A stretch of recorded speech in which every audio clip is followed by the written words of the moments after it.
Então, boa tarde. Eu sou Mercedes Hinton, da Fundação Open Society, em Washington.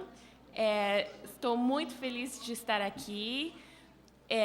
Realmente foi um grande prazer para nós apoiar esse evento em uma área tão importante, com um grupo tão excelente como é o Neve. Eu agradeço muito o Neve e todos os participantes aqui. Eu vou falar agora, esse é o painel sobre a sustentabilidade das visitas domiciliares. Eu vou falar em inglês, como meus panelistas aqui são anglófonas. Então,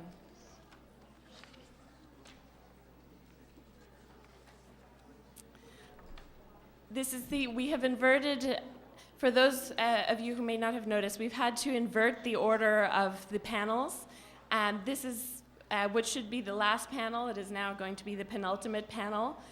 We've done so because one of our speakers, Deborah Darrow, has to fly out shortly after this panel, and we didn't want her to miss her flight. So this is the panel on the sustainability of home visitation programs. Our first speaker this afternoon will be Susan Branker from the Caribbean Child Support Initiative. I'll just introduce her now, and then I'll introduce Deborah again before her presentation. Susan holds a Bachelor of Science degree in Sociology and Political Science from the University of the West Indies, Cave Hill Campus, Barbados, and a Master of Science in International Relations from the University of Southampton in the UK. Ms. Branker has 15 years of multi-country and multi-sector program management experience and has a track record of developing and motivating others to achieve targets using innovative approaches and insights. Ms. Branker is a program director at the Caribbean Center for Development Administration, where she heads the Caribbean Child Support Initiative, program management unit based in Barbados. Ms. Branker has held this post since April 2001, and over the last 9 years, Ms. Branker has provided strong leadership to the Caribbean Child Support Initiative by effectively managing the startup and implementation of this complex and multidimensional program, which has 3 core operational and programmatic strands. There's a family and community intervention strand, a knowledge building and application, and a policy advocacy and communications strand. So she'll be speaking to us right now, and welcome. Thank you.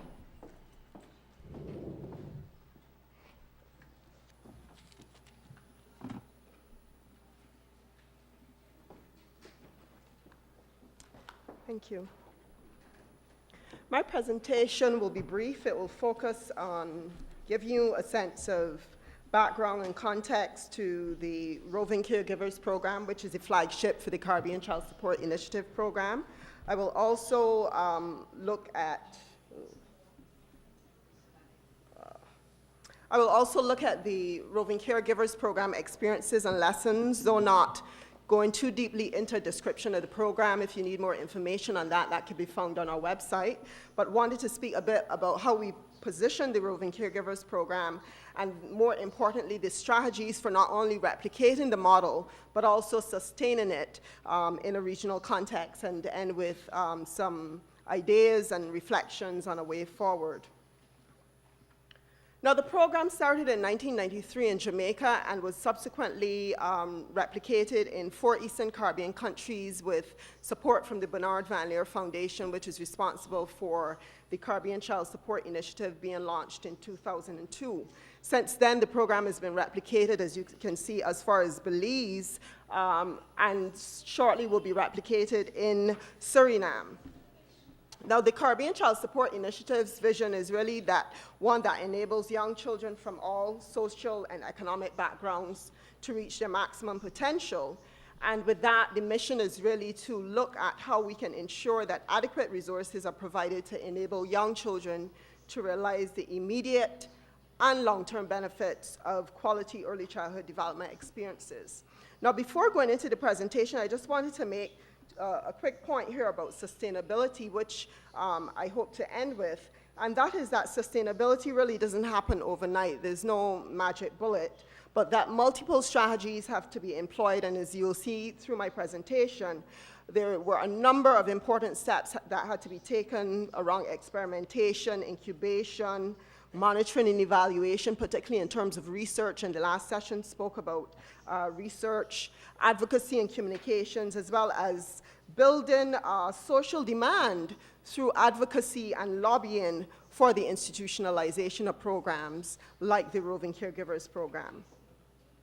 Now, in terms of the experiences and lessons that we have learned, the program, as I said, I wouldn't spend much time describing the program to you other than to say that it's an informal early childhood development program that focuses on children birth to 3 years old who do not have access to any formal education. So one of the overriding factors here for qualification in the program is accessibility of services. Clearly, early stimulation for these young children birth to 3 years old, as well as parenting education, form the core of the program. Now, in terms of the working principles, which I think is really the meat of the matter here, is that the Roving Caregivers Program maintains a strong central focus on the child, and secondly, on the immediate supporting familial and social apparatus surrounding the care of the children. So while the focus is on the child primarily, there is also an interest and focus on the secondary environments that support the children, or the scaffolding around the children. Another important working principle is the prioritization of rural disadvantaged children. So the focus really is on rural communities, children, and families. Another important pillar is the engagement and training of caregivers, and these are young persons taken from within the community who are trained in stimulation and development techniques. Involved community persons, as I mentioned, these are the caregivers, and this is where the caregivers are drawn from, and they are indeed paraprofessionals and receive ongoing and continuous training and supervision. The utilization of a well-defined curriculum and activities, this is important in terms of ensuring that quality is in fact being adhered to. So the curriculum has been revised and is constantly revised to ensure relevance and currency, and certainly to ensure that it is being interpreted in a way that is effective in the field. The program is structured around visits and interventions to ensure regularity and maximize exposure to the child stimulation. So there is a set schedule, be it that there have to be adjustments to the schedules on occasion. And quite importantly, and this is a point that I would want to stress, is that it incorporates other social support networks, namely health and family support mechanisms. But to make the point here and to stress the point that a program like this does not exist in isolation, but has to be part of a network of services that would allow for a continuum of support for these families that can be considered disadvantaged. Now, just to give you a sense of how this program progressed, as I said at the start, it doesn't happen overnight, but it calls for ongoing refinement and experimentation. And you would see from the first phase of the program to the second phase, we did some tweaking and certainly revisited some of what we needed to focus on. During the first phase, it really was about leveraging support and really trying to get a handle of the design and try to learn and maximize the potential for learning. So focusing on how the program was impacting on our target audiences and how many children were benefiting, et cetera, and trying to build alliances with key partners in the region. However, in the second phase, we recognized that we needed to focus more on building the capacity of the parents themselves.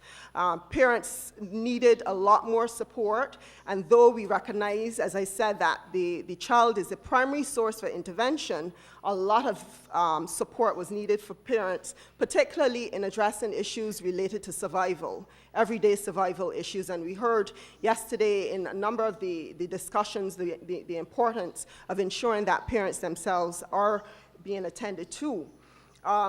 Another important plank during the second phase was the whole question of improving the capacity of parents and caregivers within the community and ensuring that they themselves now could be positioned to be advocates for the program.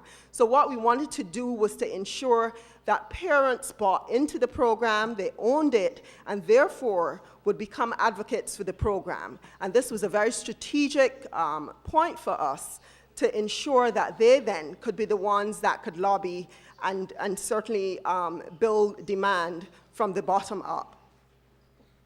We also looked at issues of quality assurance, and I mentioned quality is an important component in terms of ensuring that what was being developed was in fact relevant and certainly something that would engage the attention of policymakers and would have traction at the policy level.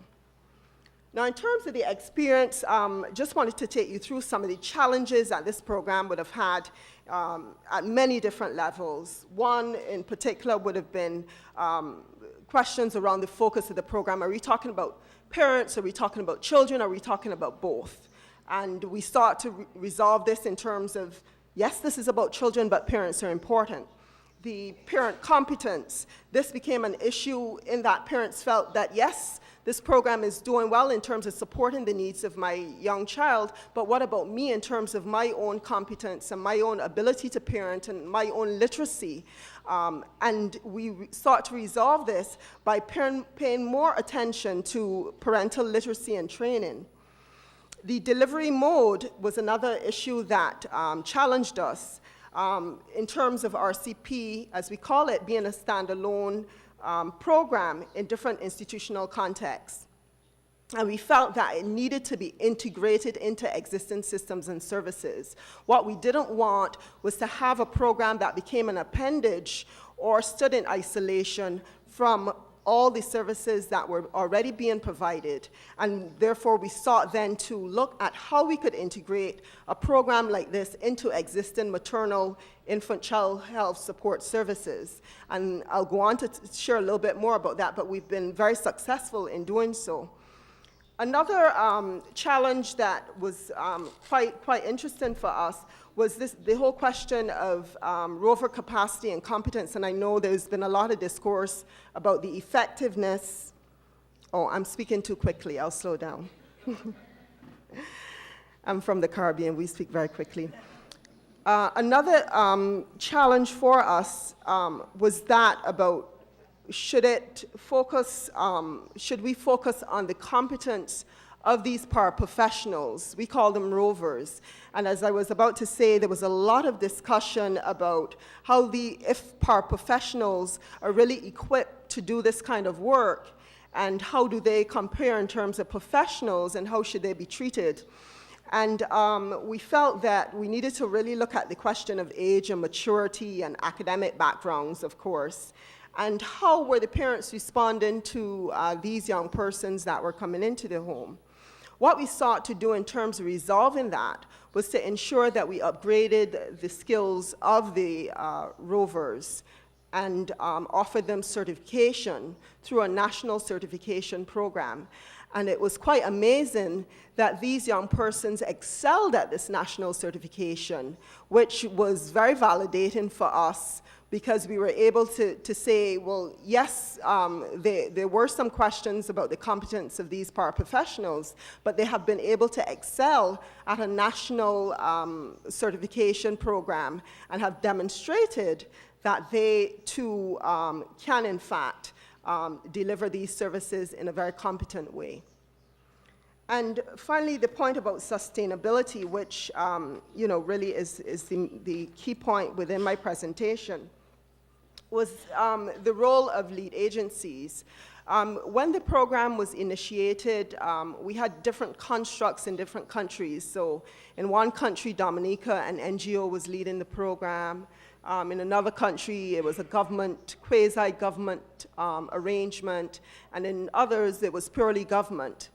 Now, what we sought to do was really to clarify the role of the lead agency responsible for implementation of this program. What we didn't want was purely an administrative role being undertaken. But what was needed was to have an agency, be it through a government department, that could ensure real potential for long-term sustainability of these programs. And as a consequence, and thankfully we are able to report that in all 4 countries where the program has been piloted, plus Belize, we have been able to move towards full institutionalization of the programs within government, being led by government, even those where it would have been initiated through an NGO. We have been able to negotiate with government, and because of the quality and the adherence to standards and the rigor in terms of research and monitoring and evaluation, governments have recognized that this is not about a welfarist approach, but more about the entitlement of their citizens, and have in fact bought into the programs. Now, in terms of how the program has evolved, as I said, it's not really about a standalone type intervention, and certainly there's no magic bullet, but it requires multiple strategies.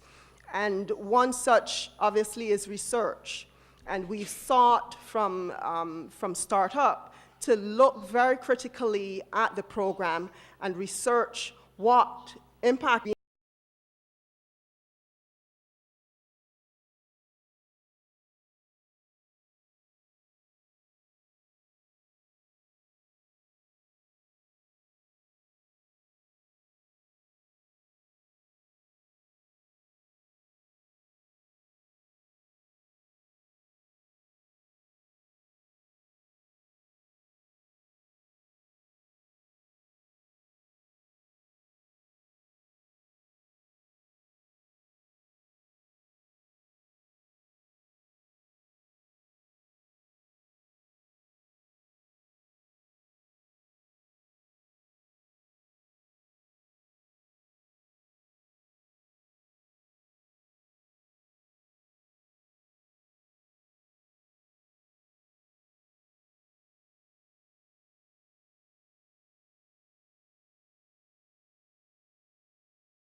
strengthen partnerships with development partners to leverage support, the advocacy and communications at both the micro and macro level, and measure as well as report on your impact and effectiveness. There's no point having a good story if nobody knows about it. So in terms of the way forward for us, we'll be launching a regional foundation, which I'm sure will be hearing more about, the Foundation for the Development of Caribbean Children. And part of this, the mandate for this foundation will be to manage funds from individuals, donors, corporate, and philanthropic organizations to assist with further replication and scaling up of services like the Roving Caregivers Program. And that's just to familiarize you with our logo. Thank you very much.